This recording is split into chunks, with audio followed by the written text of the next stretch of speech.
I think probably one of the worst things that can happen to plastic is that it turns into microplastics, that it biodegrades and then it seeps into the environment in an evasive manner. Once it's a bioparticle, you can't pick it off of the beach any longer. A lot of plastic, especially in developed communities, is sent to a MRF. And I think a good safe number would be around 16% of plastic is actually recycled today. This tragic plastic that we discussed about, today the number is used around 12 million tons of that makes its way into our waterways and oceans at 12 million tons a year. That is a true tragedy. We decided we needed to develop a very, very robust methodology to utilize our construction expertise and convert that plastic into a high-grade synthetic sand, a low-weight aggregate that would bring advanced qualities into concrete and asphalt products.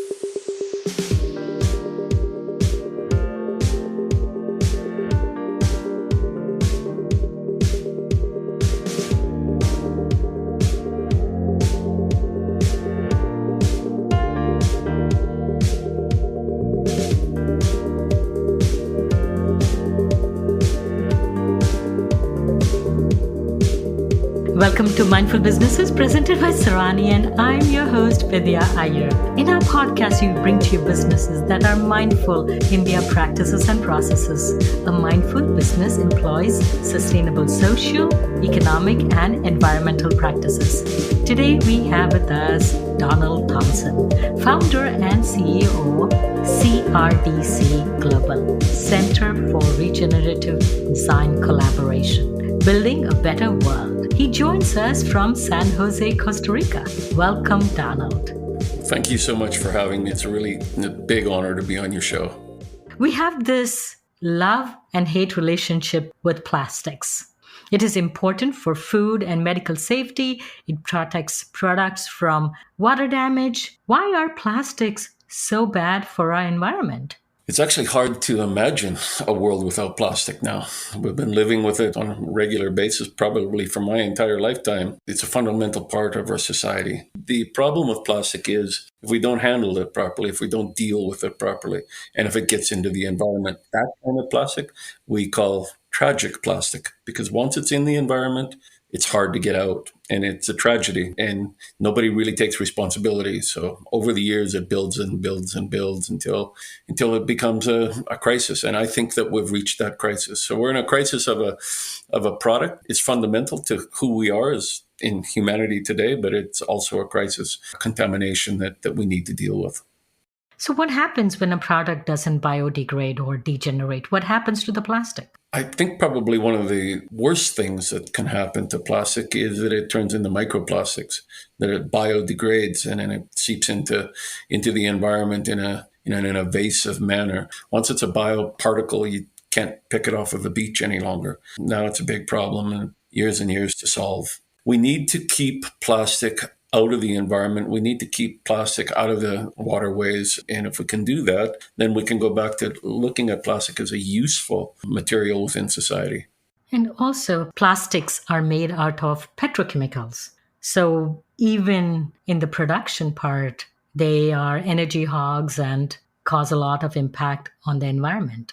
Plastics are made out of fossil fuels, and therefore the threat of fossil fuels is obviously a CO2 issue, right? And to make fossil fuel-based plastics, it's CO2 intense. And therefore, there's a lot of work being done these days to see how we can minimize that within the plastic industry, alternatives. But yeah, fossil fuels definitely have the price, particularly in climate change. How much plastic, if you had to guess, is produced worldwide? I think that there's about between 410 and 440 million tons of plastic made every year as of this year right now. And how much of that is sent to recycling? And then once it's sent to recycling, how much of it is actually recycled? That's a good question. A lot of plastic, especially in developed communities, is sent to a MRF, a facility to sort out the plastic. I think that the global number right now, I think a good safe number would be around 16% of plastic is actually recycled today. Wow, that's still, if you do the math, it is still about 350 million tons, which is not recycled. Just a quick estimation. And that's a big number. And of that number, I think this tragic plastic that we discussed about today, the number is used around 12 million tons of that makes its way into our waterways and oceans at 12 million tons a year. That is a true tragedy. I can see you. Our listeners cannot see you. You are in a beautiful room in Costa Rica. How did you embark on this journey? I think a kind of an interesting origin story. I'm a developer by trade. I worked at the very highest end of the marketplace in foreign investment development and the very lowest end in social housing. We've always tried to contribute to the needs of the community. And this project actually started as a small, tiny little classical music school on the beach that my wife and I started for the children, the underprivileged children in the community. They simply started to help me pick up plastic because it was affecting my livelihood. This huge amount of plastic that could show up on the beach could reduce my property values. So I actually started the project out of necessity, in a sense. And then it just grew and it grew and it grew. And then we decided, probably in around 2012 or so, to dedicate a full-time effort to solving the issue. So what happened to the plastics in those days when you collected? Well, that's what didn't make any sense to us. We put all of this effort, and we did all kinds of studies. There's about 40,000 pieces of plastic in a ton of plastic. So in order to pick up a ton of plastic, you have to touch your toes in the heat at the beach about 40,000 times. So when you do that and you've actually recovered that plastic, the last thing you want it to do is get back to the beach, right? You don't want to take it to a local landfill and 6 months later, God forbid, it's back there again. We decided we needed to develop a very, very robust methodology because this plastic can have crustaceans on it, can have a little seaweed, it can have some sand, it can be sunburned. It has no value in the typical recycling marketplace. So we decided to utilize our construction expertise and convert that plastic into a high-grade synthetic sand, a low-weight aggregate that would bring advanced qualities into concrete and asphalt products. Most of us have probably seen the cement trucks going on the highways, right? So we have cement, and in that, the aggregates, once they mix, is what gives us concrete.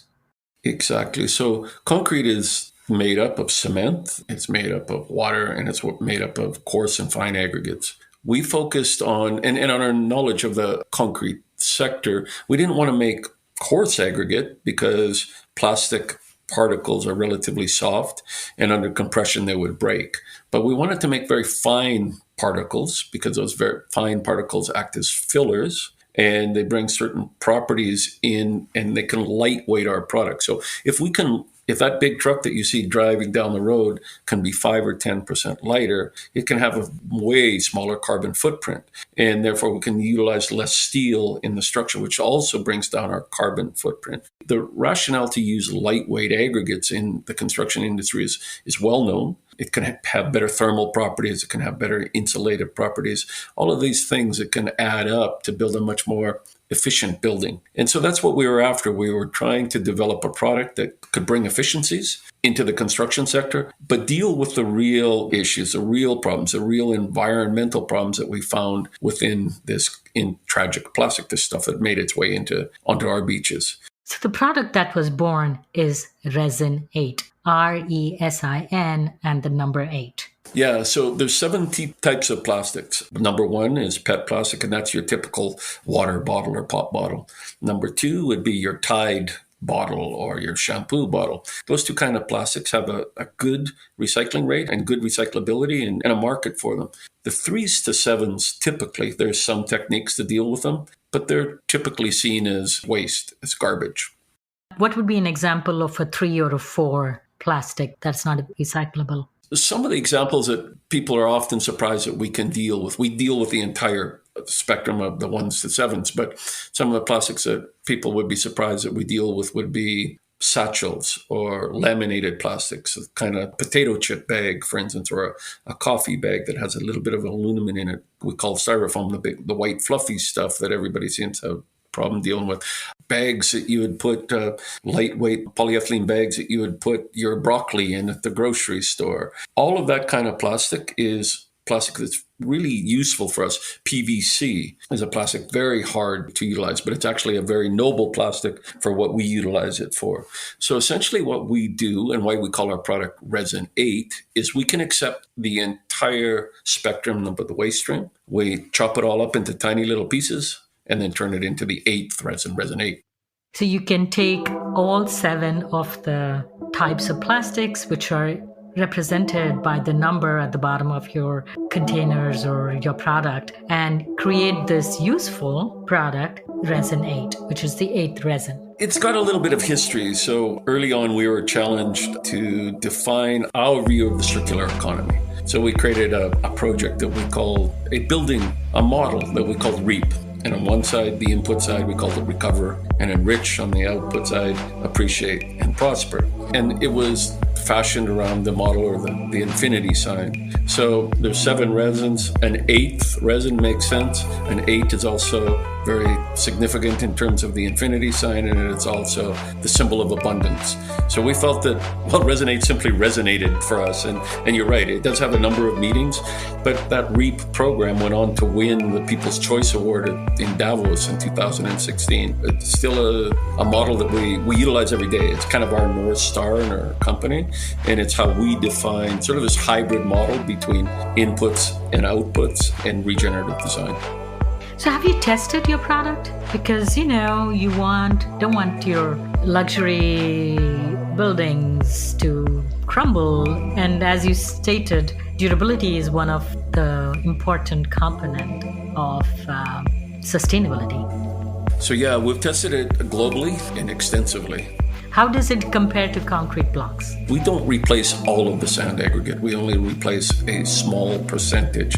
And so we've learned to test and look at the curve where it actually brings the best benefit. One of our product lines is the raw Resin-8, which is, can't tell it apart from, let's say, sand that would be made out of lava stone. Looks exactly the same, but 1/4 the weight. That product, putting it into things like concrete blocks and pavers and precast products, between 5 to 7% can actually make the product stronger. It can make it more impermeable to water. It can make it more fireproof. It can make it slightly lighter. So we look for these improved qualities. We also utilize Resin-8 in asphalt, and we spent 3 years testing it in asphalt.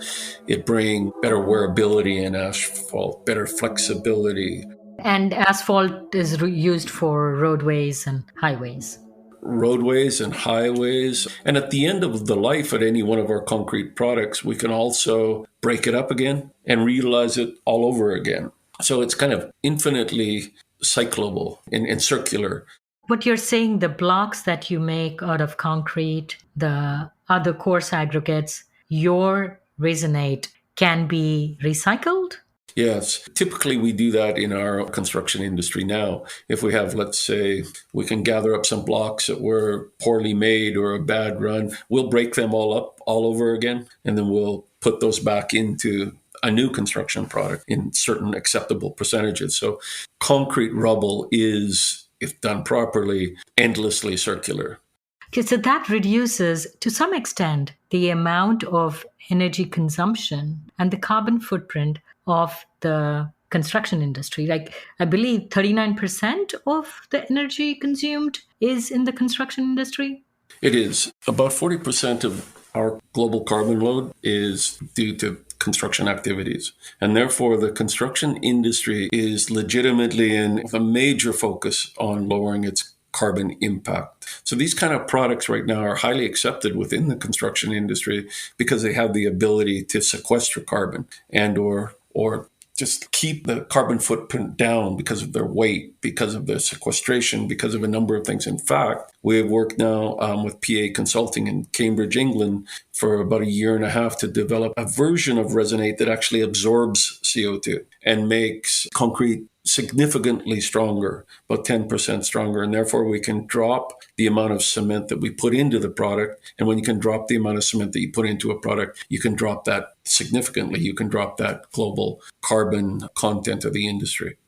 So you're saying your product actually captures carbon and sequesters it? It's the newest version of what we do. Yeah, we call it Resonate C. We coat it with minerals. We expose it to flue gas. It captures carbon directly, and then that carbon is sequestered into the wet concrete paste and crystallizes in a certain form within that. Very small amounts, 2 to 3% only, but it makes the concrete considerably stronger. Now, that percentage is important to understand. As we mentioned, the concrete industry is one of the biggest industries in the world. The aggregate is the number one consumed product in the world, only below fresh water. If we took all of the plastic that was made every year, this huge quantity of plastic that's plaguing us all, but we converted that into something like Resonate and could sequester it into the aggregate market, it would only equate to 2% of the aggregate market.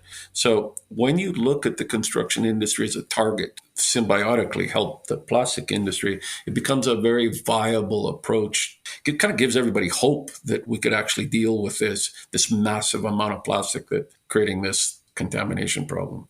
So, how does the process work? Where do you get the plastics from, say, for your projects? How do you get buy in? Buy-in was easy. We have 5 plants around the world now. We've got online about another 20 that we have to build. Buy-in has been easy. And we get our plastic from a number of sources. We get, of course, we started as a little tiny beach cleanup project. So we stay true to that. We are always looking for access to beach plastic, to river plastic, to ocean plastic. But that's now become a very small percentage of the plastic we get. A huge amount of plastic comes out of post-industrial sources, the medical system, post-medical waste. When they're making their products, we get a lot of plastic from all over the place. When we started the project here in Costa Rica, we thought, okay, well, it'd be great if we could get 12 tons of plastic a month. After we inaugurated, we got requests for 80 times that much plastic. We've been doing this now since 2019 commercially, and the very least of our problems is plastic. There's a huge amount out there that people are looking to get rid of. We also work directly with children in the schools. We have a product we call the bag that builds, and we teach them, give them the bag. It started with the United Nations in Samoa, then it moved to Costa Rica, now it's in York, Pennsylvania, and in South Africa. So we give kids 2 bags a month. They take it home. They tell their parents, hey, if it looks like plastic, put it in that bag. 100% of that plastic is going to go to build our communities. That has just taken off like wildfire. There seemed to be a real legitimate thirst within the consumers to do something to help that they could believe in. I think that was the buy-in was important. And so the alliteration, the name of the program is The Bag That Builds. And I think people simply got that. And the fact that if you assured them that 100% of the plastics that they put in the bags, the kids got their families to put in the bags, would be reused, that would build a lot of confidence, because most Americans set their recyclables out on the curb every couple of weeks. And often you're not sure actually what happens to it, right? And I think that that's a legitimate concern because, in reality, the industry is based on what we call recyclable plastics. And then the rest of those plastics, maybe as high as 60% of those plastics, become a burden. Those plastics have a cost. You have to pay a tipping fee to take them to a landfill. And, so there is a lot of plastic out there after you put it in your bin, isn't going to be recycled, can't be recycled today. It's going to go to landfill. And I think people there's been a lot of press about that. So I think people kind of understand that. But I do believe that people would kind of wish they have this aspiration that, wow, it'd be great if we could really do something that provided long-term benefit with this stuff. So the multi-stream plastic recycling that most municipalities have moved towards these days, would you be able to extract the plastics from such facilities? Yes. Or do you need the plastic sorted out before it's set out in the curb? No, we now work with MRFs in various places around the world, and they simply give us, or in some cases, pay us to take the plastic that they can't deal with. That's a great source of plastic for us. That's secondary plastic. So the MRF has collected out what they'd want, and then we take what typically wouldn't be recycled. So, we think we can offer a good service to a MRF. And another utilization of that plastic would be incineration. But more and more industry is turning away from incineration of plastic because of the carbon load that represents. Let's talk about York, Pennsylvania. Is your plant set up in York, Pennsylvania, or are you just sourcing the plastic from there? No, we set up our plant in York, Pennsylvania. I'm a Canadian, so I don't know much about American history, but my understanding is York, Pennsylvania was one of the first American communities, and it's kind of famous for starting things first. So I don't think that was the incentive why we went there, but it really can service a number of states. It's an industrial area. There was huge buy-in from the city itself, and it's been an excellent place for us to work from. So you worked with the municipality or a school or a community organization? The community. The city of York has helped us. They've got involved with our Bag That Builds program. They've built locations for people to drop off the Bag That Builds. The mayor of York has been a hero. He himself is a bit of an environmental hero. Spends his hobby time cleaning the rivers of York. It's been a great location for us. It's not one of our bigger plants in the world. It's 1/3 of the size of our plant in Costa Rica, because the idea in the United States is to roll out in multiple areas versus like we have here in Costa Rica, a very concentrated population. And we have a large plant here in Costa Rica, but we'll be capable soon of doing about 100 tons a day. York is about 30% of that. What was the ultimate goal with the York, Pennsylvania initiative? Our project in the United States is important to us. The United States is one of the world's markets, right? I mean, if we get it right in the United States, we can get it right everywhere. We first went to the United States out of Costa Rica. Even despite COVID, we were able to expand there.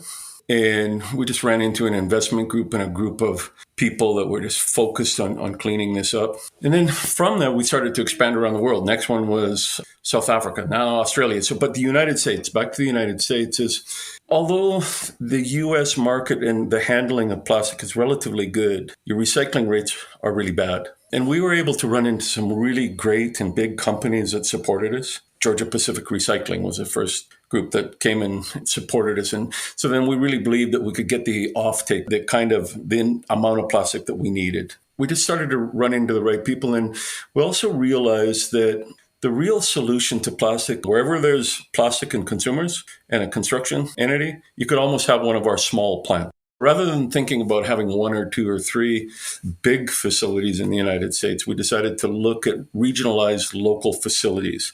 And so York, Pennsylvania is that model. It's that model to say, is it feasible to do the demographics around an area, something similar to York, not a huge city? And can we make this financially feasible? Can we really solve the problem? Can we solve the plastic problem in York? And we feel if we could do that, we could replicate that across the United States. So we're now in a pretty serious expansion mode. We'll probably build another 5 plants in the U.S. in the next year and a half, and then we'll build many more after that. When we got involved in this project, it wasn't that we wanted to own 1 or 2 recycling facilities and try to make a living in it. We often say we're a purpose-driven company. We took this on to solve this problem. A lot of our energy goes into thinking about how can we scale this effectively around the world. So we look at places like York, Pennsylvania, Samoa, Costa Rica, South Africa, wherever we can have these different demographics to kind of test and feel the best way forward. Do you have patent on this product? Yeah, we have a couple. We have the original patent was about commingling all different kinds of plastic, looking to commingle them not so much by resin type, but into a bulk density that was suitable for our construction needs. Also the way to what we call dry cleaning to kill any pathogens that might be on that plastic without having to wash it. The way that the facial structure of the particle itself so that it mechanically bonds to cement and also chemically bonds to cement. So that'd be the first patent. And then the second patent is this technique to absorb CO2. And then, like I said, we work in Cambridge, England to put that together, and that'll be coming out this year. So we're pretty well protected from a patenting perspective, ready to commercialize. You mentioned that your innovation would probably tackle only 2% of the aggregate. By patenting it, you are kind of creating a barrier for other innovators, other entrepreneurs to enter the market. A similar product that we showcased on our show, Rhino Plastic Blocks, they take plastic and mix it with the silica waste that comes out of castings and make very, very durable bricks. And their philosophy is that the problem is so large, who am I to create barriers? So as against patenting and expanding, what about technology transfers? What about setting up these as projects? And I know you have to make money, you want to sustain your business. How about setting it up for different people, have the patent for anybody to use, open it up? Yeah, like free sourcing the patent. As I mentioned, we have a very planned, aggressive rollout idea. I've been in the building products industry for a long, long time. One of the very first and most important things that you have to do when you introduce a new product is make sure of the quality control. But you can help them. You can help the person because the problem is so huge. Hundreds of people like you and me trying to help the situation. So essentially, that's what we do. We have what's called a shared equity model. Typically, what we do is we look for either the largest construction entity in an area or the largest waste management in an area.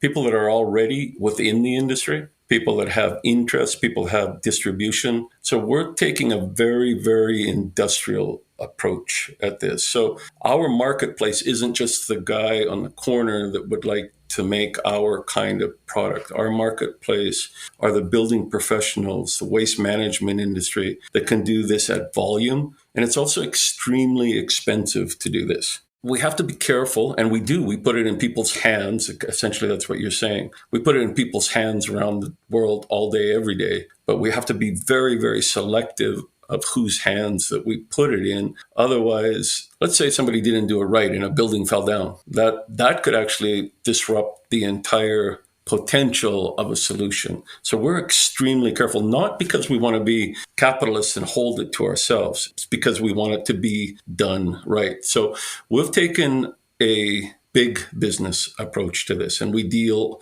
typically only with big businesses. And so it's really not a product that we will ever put in the hands of, some small entrepreneur that would like to have a chance to have a business, not because we wouldn't want to help that small entrepreneur, but because we actually want this to thrive and grow to the level that it needs to grow to be able to scale to solve this problem. To describe how your product looks, are they in shapes of concrete blocks? Are they in tubes? Can they be made on site or are they made in the plant? It was designed that anywhere that you can use construction sand, you can utilize our product. So it could be poured in place concrete. It could be construction blocks. It could be underground pipes. It could be asphalt on the road. It could be road barriers. It could be an apartment building. It could be a bridge. Anywhere that you can use lightweight aggregate, synthetic aggregate, and meet the engineering specs that would be required, you could use Resonate. You had a collaboration with a company called Pedregal. Pedregal is a really wonderful example of the kind of company that we would look for. Pedregal is an incredibly good partner. They are a monopoly, in essence, of concrete products within Costa Rica and other areas of Central America. They are a generational company. This new generation is very focused on what they can do with the environment, but their brand equity was extremely important to them. So it wasn't like we could just start using the product. We had to do extensive testing for about a year and a half. Pedregal continues to be one of our prime technology partners, helps us around the world. Yeah, it was the right approach. Back to what I was saying before, you find the right partners, you find the partners with distribution. I'll give you an example. Pedregal, on a busy month, will make 4.2 million blocks and pavers. That 4.2 million blocks and pavers and the asphalt work that they do is sufficient to utilize 100 tons of plastic a day. The entire plastic waste stream of Costa Rica, environmental plastic waste stream.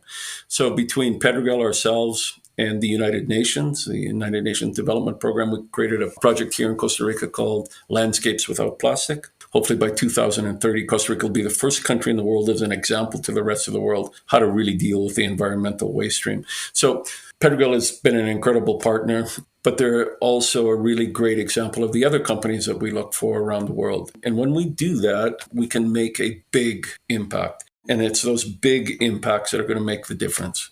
So your philosophy is that I'm going to take on this problem by its horns and go forge forward with and make sure, because very often innovations die. So your approach is that I want to make sure this is successful. I am purpose driven company. I will reach out to the businesses who can collaborate and have maximum impact on the solution that you're offering. Exactly. Now, today we work with some very large companies around the world. And our real role isn't just the technology side of the building industry, it's to get them to collaborate, to get them to buy in. And it's going to require big companies, big plastic producers, big construction entities to buy in, to participate in solving in this problem. I guess the question is, how do we help the economy? How do we help that guy so the construction industry is probably the number one contributor to the economy. We can create a lot of construction jobs by what we do. We can create a lot of factory jobs by what we do. We can provide appreciating assets to families that require them. A successful drive to get rid of this problem and convert it into an asset in the construction side could make a significant change in the world. So we're aware of that, and we're very cautious with how we're moving forward, but we're also very aggressive. We are here with a full intent to be not the only player, but a significant player and an example how you can solve this problem. Following up on the question of scaling, what are the challenges in scaling? You're helping people put up these plants, collaborating with big names like Pedregal. What are the challenges? So this is an industrial process. You have to put industrial processes in industrial people's hands, in the hands of industry. This is also solving the plastic problem, and utilizing machinery to do that is expensive. So we often talk about today, we really have two challenges, the two M's we call them, machinery and money. So as an innovator, it's not enough just to be an innovator. You have to be able to have access to the capital markets, and you have to be able to have access to the industrial sector in order to pull all of this together, to put these things to work at scale and at mass.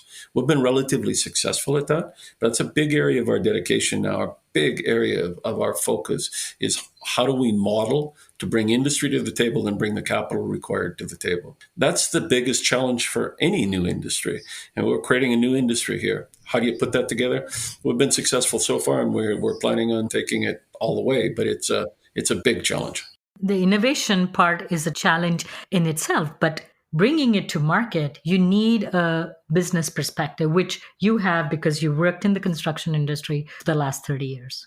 We're definitely taking a business approach. We're now sure we've invested enough time, energy, and money to know that we have a viable alternative. And that's provided a position of, we can also now market off of this position of hope. And people really want to see industry, the common person, specifically children, really want to see a solution. Delivering it is a challenge. And we've created a global team and a diverse team. And so we're tackling all those things head on. If you had to guess, since you commercialized in 2019, went into commercial production in 2019, how much plastic have you prevented, or has the CRDC prevented from going to the landfill?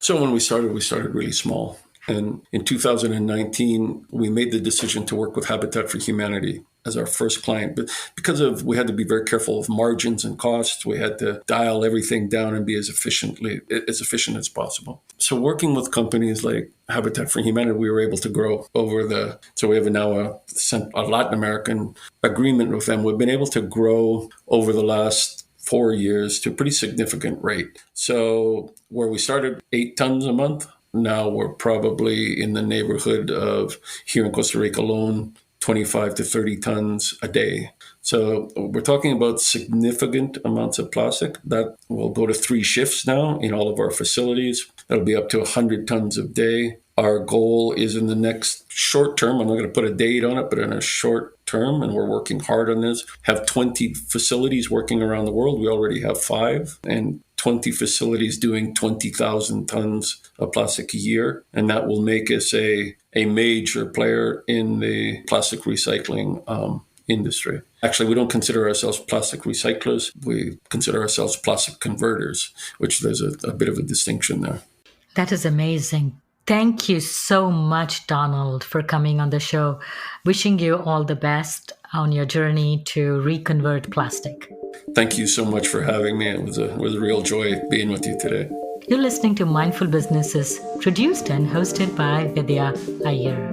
We love to hear from you. Send us an email to info@mindfulbusinessespodcast.com. If you learned a thing or two from this episode, share it with one friend. Click on the subscribe button to be the first to learn about our latest episodes. We recorded this podcast in Buffalo, New York. Theme music was composed by Tatum Gale. Roseanne Kurian is our marketing assistant. Ketan Karat is our podcast editor. Our advisors are Jim Stone and Anupama Pastrija. This is Vidya Iyer with Mindful Businesses.